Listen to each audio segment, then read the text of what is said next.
ধোয়ালাম। ওর পিসি যে বক্তব্য রেখেছে তাতে সমস্ত কিছু অপবিত্র ছিল, পবিত্রতা আনার জন্যই কামনা সাগরে জল দিয়ে ধোয়া হলো।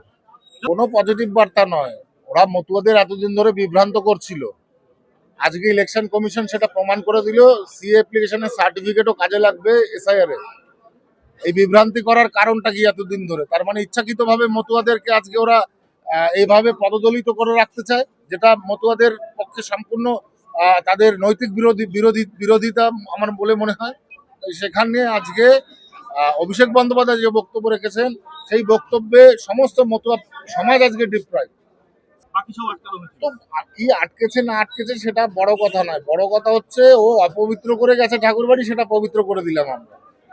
মতুয়া ভক্তদের উদ্দেশ্যে কি বলবেন অভিষেক চলে যাওয়ার পর? সম্পূর্ণ ফ্লপ প্রোগ্রাম এটা।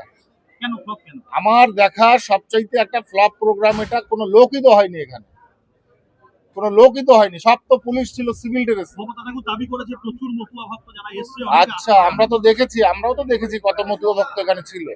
সৌজন্য না, কোনো সম্পর্ক বন্ধ রাখা হয়নি। আমাদের বক্তব্য চলেছে, ধিক্কার বক্তব্য চলেছে, পজিটিভ নেগেটিভ সব বক্তব্য চলেছে। আর অভিষেক চলে যাওয়ার সময় তাকে ধিক্কারও জানানো হয়েছে। জানানো